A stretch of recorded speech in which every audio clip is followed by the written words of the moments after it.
From South Carolina Public Radio, this is the South Carolina Lede. I'm your host, Gavin Jackson, and this episode was recorded on November 21st, 2025 from South Carolina Public Radio Studios here in Columbia. And we have a programming note. We will only have one show Thanksgiving week in observance of the national holiday. Gobble, gobble. We are bringing you a special Thanksgiving wind-down pod to get you through the holiday. Whether you're traveling, celebrating with loved ones or friends near or far, or maybe that's not in the cards this year, but we'll be there with you, wherever you find podcasts. It's a parasocial relationship. We love you. On this episode of The Lead, we look at the Senate Medical Affairs Subcommittee that failed to advance that restrictive abortion bill this week. We also delve into a damning investigation into former House Representative R.J. May and the House Freedom Caucus. We hear from Democratic Senate candidate Dr. Annie Andrews, and we get an update on projected revenues lawmakers will have to appropriate with next year. Hint, hint, a lot. Of course, The Lead loves hearing from you guys. That's why we have a voicemail box set up at 803-563-7169. Give us a shout. Let us know what you're doing for Thanksgiving. The holiday season is upon us. We love hearing from you guys, especially if you need to get away from the chaos of the Thanksgiving table. Give us a call. Or, just call, leave the phone on up to 3 minutes, and we can listen in. Get a really spicy conversation going. Dial us in, and we'll see what we can do. 803-563-7169. Calls will be edited.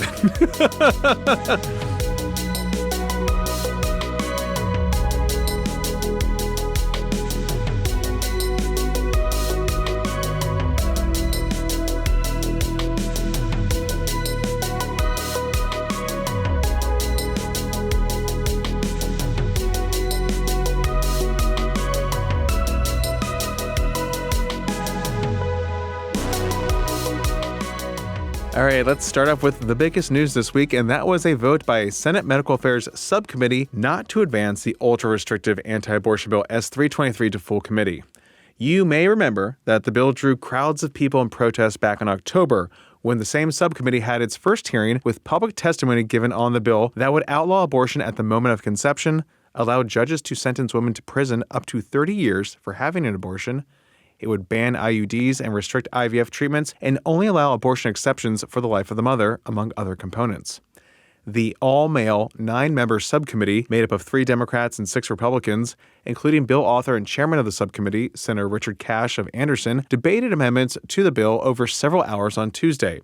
Attempts to lessen the extreme nature of the bill failed, including Democrats joining Republicans voting against the amendments. That allowed 3 Democrats, including Senate Minority Leader Brad Hutto, to eventually prevent the measure going forward. Our position was the bill was bad. You can't make something bad better by voting for things, so we just voted against everything, knowing we were going to vote against the bill because we believe that it's an attack on women, it's an attack on doctors, and we were going to have no part of it. So I did not believe it would end the way it did, but of course there are ways that the bill could still gain footing going forward if it were another subcommittee were called or it was recalled to the full committee. So I'm not going to be too enthusiastic about today's vote. During the hearing, Somerville Republican Senator Tom Fernandez got emotional, recalling how he'd had conversations with his wife and 6 daughters about the topic, though, along with Cash, he was the only other Republican to vote for the bill.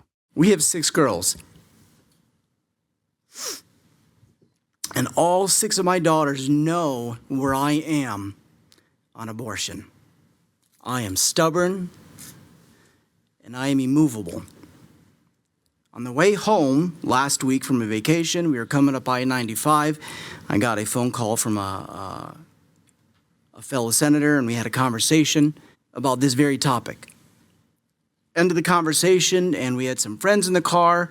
If you can pull my dash cam video and see how long the conversation lasted and how passionate I was, I can tell you right now, I am pro-life.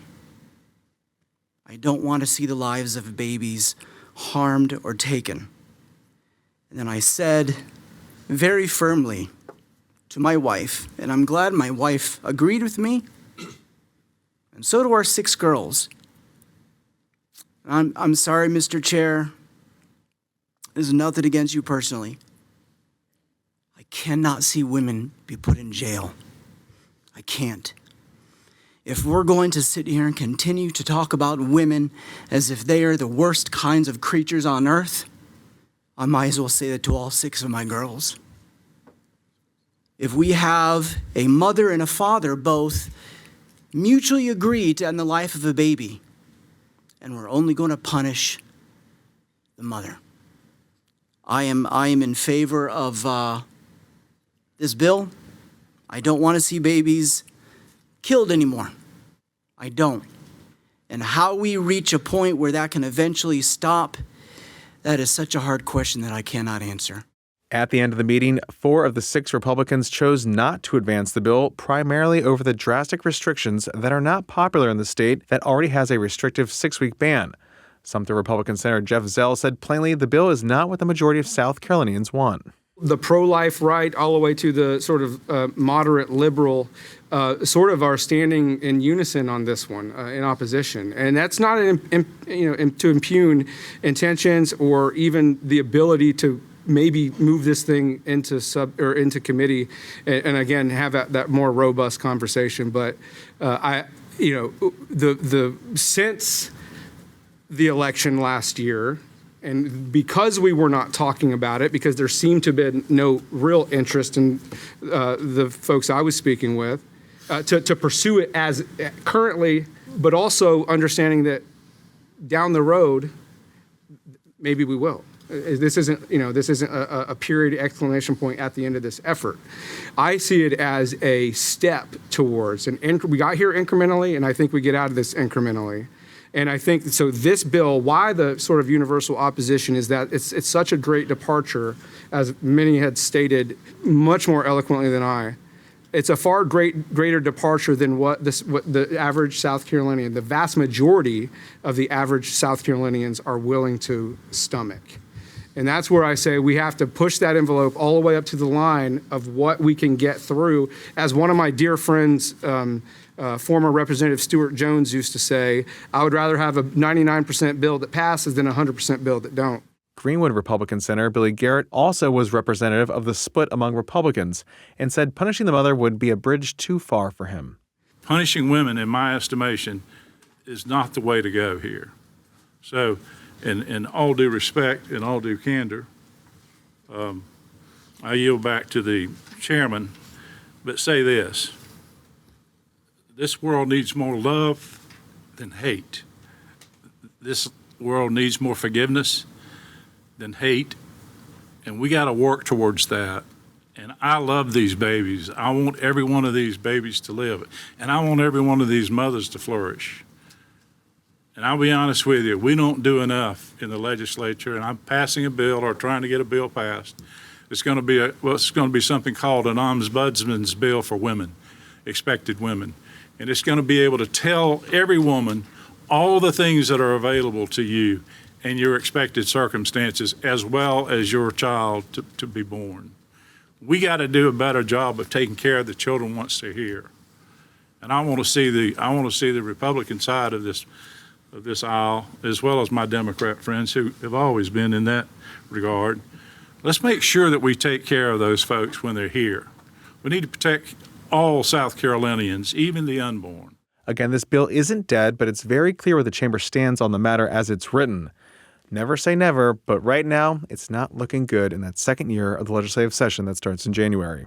Next up, we have a bit of a gruesome twosome here in this section with former lawmakers doing, well, one did bad things and one's alleged to have done bad things. So we'll just clarify that right there, but it's still under the umbrella of gruesome.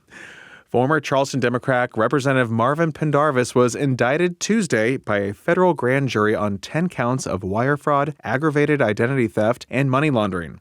The U.S. Attorney's Office said that the indictment alleges that Pendarvis, who was a personal injury attorney, pursued claims, filed lawsuits, and negotiated settlements on behalf of his clients, and in some instances would forge client signatures and not pay clients any portion of the settlement funds. Through the scheme, Pendarvis received at least $532,000 in settlement funds, to which he did not pay his clients any portion of the funds. Pendarvis faces a maximum penalty of 20 years for the wire fraud and money laundering counts, and further for each count of aggravated identity theft, Pendarvis faces a mandatory 2-year term of imprisonment. He was released on a $50,000 personal recognizance bond. Pendarvis resigned last September following a lawsuit and investigation into the allegations. Keeping in the twosome here, the House Ethics Committee released its advisory opinion, outside investigative report, and public reprimand for former Lexington Republican Representative R.J. May, who pled guilty in September to 5 counts of distributing child sexual abuse material in federal court. So let's kind of rewind here. I want to give you a timeline because there's some interesting details we need to dive into and parse out from this report. So let's go back to June. The day after May's arrest on June 11th, House Majority Leader Davey Hyatt requested that May be expelled from the House. House Speaker Merle Smith suspended May following his arrest. May eventually resigned in early August during the committee's investigation and before his September guilty plea. The investigation also looked into May's political consulting firm, Ivory Tusk Consulting. You may remember that May was a 2021 founding member and vice chairman of the far-right House Freedom Caucus and did a significant amount of consultant work for it and several of its members. May was the only sitting member of the House to also operate as a paid campaign consultant, which was something that his Republican caucus colleagues blasted, especially in how certain votes on the floor would be loosely interpreted into campaign material that led to several seats being flipped. May received some $618,000 from members of the House Freedom Caucus for work he did, some of whom still owe him money. The investigation found that 3 current members of the House, Representative Jordan Pace, Jay Kilmartin, and Stephen Frank, who collectively spent $191,000 with May, declined to participate in the investigation and comply with subpoenas. The investigation finds that because these 3 members' failure to answer questions, that the investigation could not gather additional information about what May was communicating about in April 2024, when he had admitted to distributing CSAM, which is child sexual abuse material. Representative Pace, Kilmartin, and Frank appeared to have relevant, timely communications with May during this time period, according to the report, and despite that, they refused to participate in this investigation. The report continues that the 3 did provide numerous documents and hundreds of text messages with May, emails, and invoices in early October. These included text messages with May that were relevant to the investigation, which, 1, belied or contradicted in layman's terms earlier media statements by Representative Pace.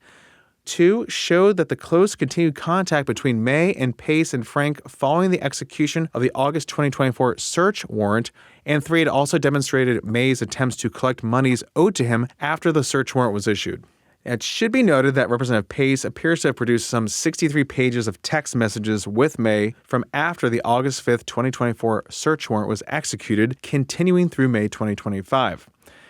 Now, the investigation also discovered, among other things, that May did not pay taxes for the tax years 2022 through 2024.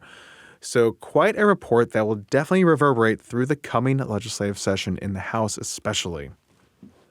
Next up, and before we jump on the campaign trail, I want to give you a little state revenue update. Some walking around money, that's right. It's the time of year when the South Carolina Board of Economic Advisors update their revenue forecast for the current fiscal year 2026 and issue their initial forecast for the upcoming fiscal year 2027. I'm going to tell you right now, both remain positive and strong, so they're still good for it. We're still good for it. Now, the general fund, which is what lawmakers use to pay for state operations and that we pay into with our sales tax, our personal income tax, corporate tax, all those fun little taxes and fees that we love so much, go into the general fund, and that's where they create the budget. Well, we saw an additional $411 million come in above expectations in fiscal year 2025. $411 million above expectations for the last fiscal year that ended June 30th. So that's some extra money to play around with, if you will. And this is thanks to personal income taxes, the primary driver of revenue collections, which continued to grow faster than expected. Good job out there, everyone, paying your taxes, unlike some people. Which I can say because it's fact. Now, South Carolina's personal income and employment are expected to grow through the current fiscal year and into the next year, so that's good news. Now, for the current fiscal year 26, which is what we're in right now, welcome, the BEA increased its previous estimate by $190 million to $14.7 billion. For the upcoming year, the BEA pushed that to $15 billion, reflecting 2.2% growth. Now, the revised revenue estimate for this current year, combined with unappropriated funds in the current budget, results in an expected budgetary surplus of $600 million for this current year. You add that with the surplus from the fiscal year 25 of $1.1 billion, and we're talking about $1.7 billion in one-time funds alone for lawmakers to dedicate for non-recurring purposes next year. So one-time dollars of $1.7 billion. That kind of money goes towards capital improvements like fixing and renovating buildings. It could go to, roads and bridges, of course, above what they're already getting appropriated. So this money goes to those things, capital investments, not to people's salaries. That's where the recurring money comes in, which the BEA said lawmakers will have an additional $734 million in recurring, which means it comes back every year, in money to appropriate for the fiscal year 27 budget process. So, to recap, $734 million in new recurring money plus $1.7 billion for one-time appropriations. Not too shabby. That recurring money is also going to be something that could be considered for teacher pay raises, state employee pay raises, et cetera, et cetera. That money that has to be paid every year over and over. So we will see when the House starts cracking on its budget. But let's get on the campaign trail.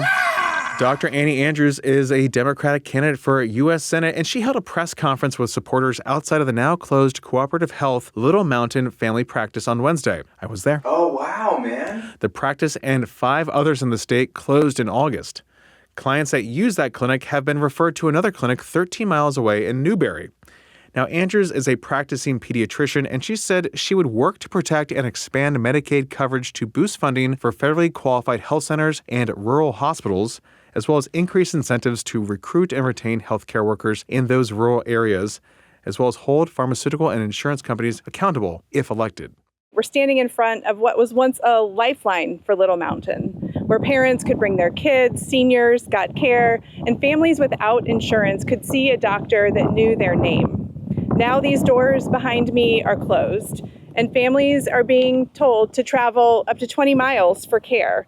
And for someone without reliable transportation, that number of miles might as well be 100. And as a practicing pediatrician, I understand that for a child who's having an asthma attack, or for someone who's suffering the symptoms of a stroke or a heart attack, or a woman who is going into labor, that distance can be the difference between life and death.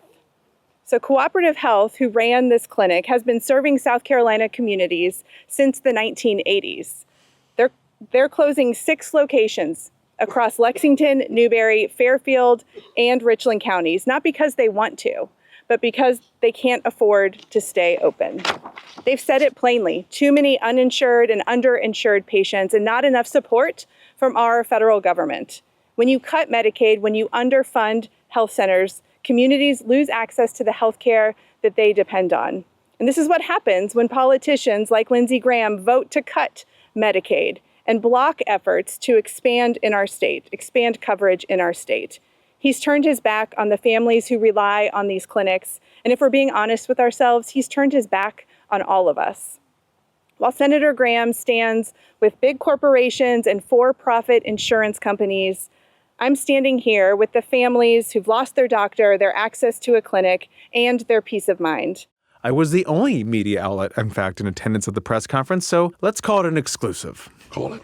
Andrews is one of 6 Democrats per FEC filings running for the Democratic Party's nomination that will be decided in the June 9th primary. She previously worked at MUSC until she was let go following her failed 2022 congressional bid against 1st Congressional District Republican Representative Nancy Mace. Andrews now pulls part-time stints at Children's National Hospital in Washington, but still lives in Charleston. I asked her about potentially another shutdown in January if there's no solution to the ACA subsidies, which fueled the previous 43-day federal government shutdown. We absolutely have to stand strong on extending the ACA subsidies. Hundreds of thousands of South Carolinians will see their premiums double or triple. 100,000 South Carolinians could actually lose their entire health insurance coverage. And we need people who are willing to solve these problems. So I was proud of the Democratic Party when they were standing unified, fighting for Americans' access to quality, affordable health care. And I think we need to keep fighting that fight, because when I've been crisscrossing this state, from rural counties to urban counties, talking to voters where they are, their number one concern right now is access to affordable health care. And our leaders need to address that concern. Now, in our previous episode, you got to hear Senator Graham discuss his approach to the healthcare debate, and shout out to Amy from Newberry, who spotted me out there in Little Mountain. And wrapping up here, 17 fellow South Carolina House Democrats have endorsed Columbia Representative Jermaine Johnson in his bid for governor, as well as 4 Senate Democrats per the Johnson campaign. Now, that's 17 House Democrats. There are 36 House Democrats and 12 Senate Democrats. So he's got some work to do there if he's going to try and lock down those other endorsements, especially because it's just him and Charleston lawyer Mullins McLeod in this race. The two are fighting for the nomination in next June's primary to face off against one of the 5 announced Republicans running in the gubernatorial race. We'll see.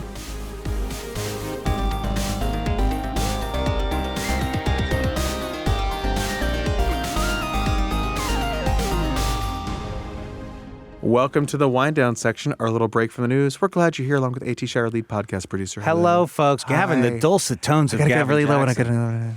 Well, folks, I'm here and I've survived a first in my life, and that first is a daycare Thanksgiving with the little baby Rena LBR. So, first thing that happened was a different kid, not mine, threw up on the floor. So, yeah, so you survived it for now. I mean, you survived the event, but the ramifications TBD. LBR. Caitlin and I were very conscious to not touch our face or eat any of the food while we were there. How much hand sanitizer, how much hand washing were we talking about? I washed my hands on the way out after I dropped that baby off. A lot of the other kids crying their eyes out to leave their parents. Rena just strutted away. She had things to do. She had to get back to work. She was ready to leave us in the dust. Anyway, Gavin, it's funny you mentioned seeing someone named Amy at that little mountain thing. Yeah. Because we do have a call. Okay. Maybe someone familiar. Okay.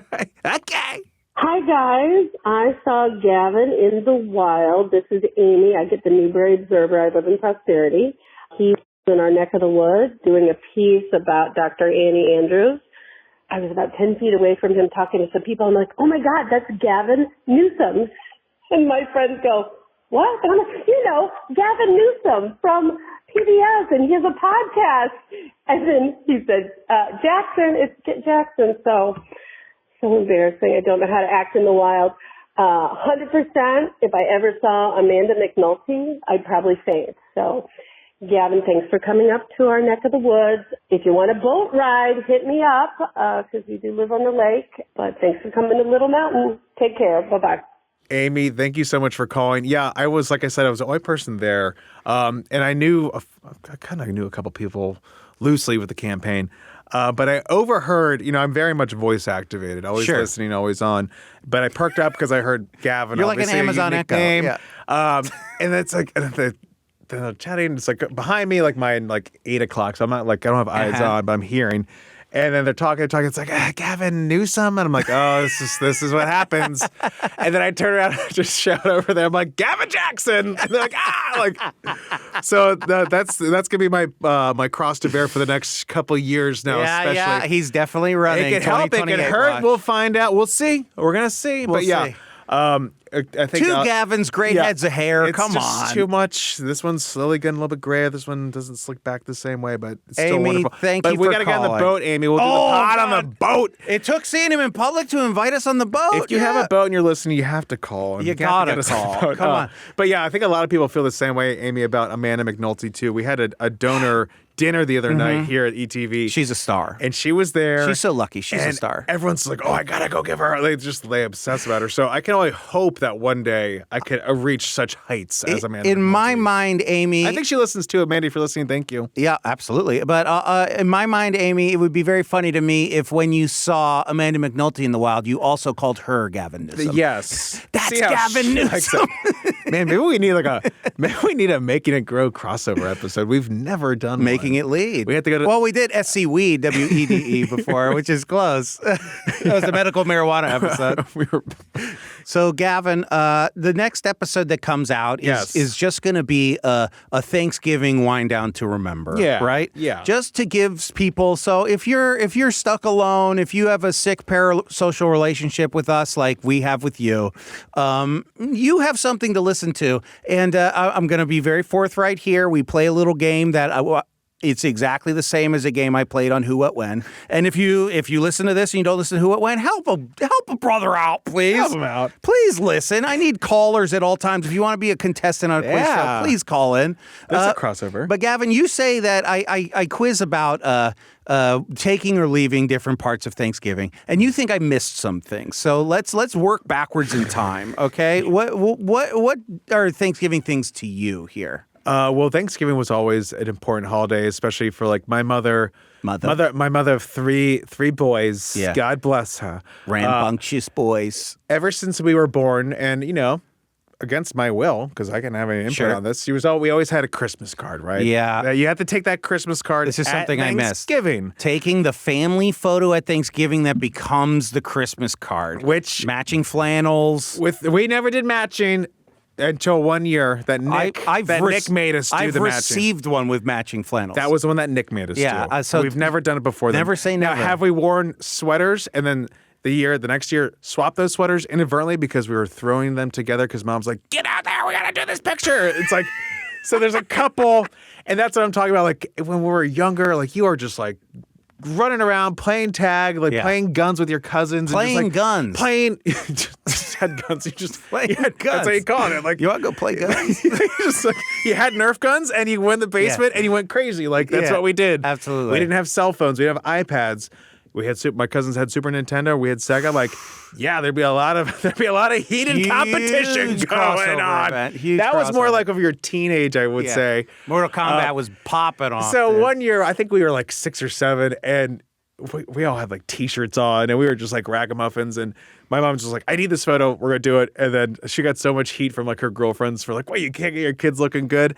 And again, these weren't big productions. Like, Negging. The closest we'd get was like, you just get some button downs on it or sweaters on. Stand still before you go run around. Knock it out. Yes. Not the productions that you see these days. And I love a well done photo. Don't get me wrong, but Terry Jackson didn't have time for that. You know. She's working mom.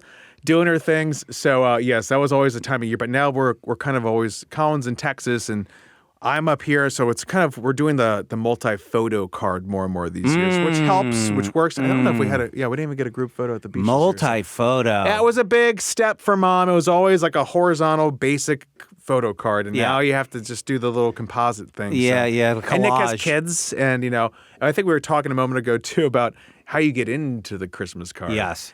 You gotta marry it. That's all I can tell you is that you gotta marry into it. Engagement minimum before you're stepping foot in there. Or you're born, like the boys are born into it as well. And then my mom has joined as well. But it was always just, here's what the boys look like this year, essentially, like an update, proof of life, if you will. As an uncle, you're getting pushed out. Absolutely not. I was here before. You'll be here after you. I'll be here after. Like 1 year, and sometimes it's just crazy. 1 year I'm wearing like an oversized Notre Dame sweatshirt, right? Yeah. No one in our family went to Notre Dame. No. But I know it's a national brand. Like, you had the dogs in the photo. I mean, 1 year I have a like a little red polo on and like black pants, and I'm like 8 or 9. And I look like a little mini Hannibal Lecter. A hipster today. / Hannibal Lecter. And then there's murderer. And then there's other years where like you got a starter jacket on. I got a San Francisco 49ers jacket I've seen you in a Niners thing. Yeah. I've seen you in a Hornets thing. I've seen you in a Chicago Bulls hat. These check. These were just things we all had back then. When you see these millennials reminiscing on the Instagrams, like the photo evidence is right here, guys. I had that bad boy Goofy T-shirt. Yeah. With the Chicago Bulls hat on with my stylish parents at Disney World as they're going through a small separation. I'm glad in their marriage. big time. But they are holding it together, and we're all smiling because you're at Disney World. This will fix it. It did not, listener. My parents also got divorced immediately after we went to Disney. No one talks about that aspect. That's great. Fast pass to divorce, yeah. But Gavin, I'm glad you brought up the hipsters looking back on the cool Goofy shirts. And this sort of, I think this feeds into my previous rant about liking beefy tees and hating the new tees, okay? I think that thrifting is so popular now that subconsciously they can feel the quality of the clothes, how they used to be made, versus the pre-broken in soft ones. They just don't feel well made. I disagree with you on the beefy tee aspect because I have some beefy tees. You're jumping the line at a broken in beefer. But the soft ones are just so nice. But nothing beats a broken in beefer. The beefy tee is just like, oh, are you shaped like a box? Well, we got a shirt that fits you, baby. Not true. Not true at all. Not true at all. But no, I mean, I went through my drawers the other day. Like, I'm running out of space. I'm not adding new T-shirts. Don't get me wrong. I just mash them in the there. ones you have are growing. And I'm feeding them. You keep these T-shirts that you don't wear, but you're like, maybe one day I'm gonna wear it, or I'm gonna cut it off into something. Yeah. I'm gonna start getting crop tops. This stomach's not tight enough for a crop top. I'm not gonna fall for that. You are speaking to Caitlin right now. The amount of shirts she wants got me to baby throw tees. out. Oh, for you, I can't even imagine what your drawers look like. She with all those wants to tees. throw out so much of my stuff. It's crazy. You got to make room for the little baby Rena. You're like, hey, baby Rena, can I use some of your drawer space, babe? She's burning through stuff so bad. She's got 2 dressers. You got to save those shirts for her. You got to save. That's where I'm at right now. For my little nephews, I'm like, there's some cool clothes I think that they might like. Uncle G Vintage. Yeah, the Uncle G Vintage collection. Rena, yesterday. Exclusively at Macy's, your fragrance destination. This is the last thing I'll say before we're hitting the outro. Okay, yesterday she was wearing a hand-me-down, stained to hell, but Burberry baby sweatshirt or baby shirt. It was crazy. Where did she get that? I have no idea where this came from. We didn't buy it, but I like label checked my baby. Check your credit card receipts. She might have got on Amazon. Did Matt Kennard send her that? It was insane. I was like, what the hell is this? This is Burberry. She's like, oui, papa. Yeah. No, I have to look good. No, I need more wine, papa. Anyway, say the outro, folks. Goodbye. Thank you. Thanks for calling, Amy. I love seeing you, too. We should have got a selfie. I blame myself. But if you see me in the wild, please feel free to say hello to Mr. Jackson, but do not touch Mr. Jackson. Do not feed Mr. Jackson. Mr. Newsom. But thanks, as always, for listening to the podcast, guys. You can always give us a shout at 803-563-7169 or leave us a review on your favorite podcasting app. And you can stay up to date with the latest news on SCETV.org and SouthCarolinaPublicRadio.org. And don't forget to support your local newspapers. The South Carolina Lede is a production of South Carolina Public Radio. Our producer is A.T. Shire. Amy Crouch is our supervising producer. Sean Birch is our executive producer. This podcast is produced with support from PRX and is made possible in part by a grant from the John S. and James L. Knight Foundation, as well as listener contributions to the ETV Endowment of South Carolina. For the South Carolina Lede, I'm Gavin Jackson. Be well, South Carolina. Yeah. I like that. Yeah, I sent it. Yeah. I think you said that during the wind down. I was like, I stopped myself. I'm like, yeah. Oh, you should have done it. I have a cutout of him doing that. Yeah. Okay, I do that now. Yeah, California. No!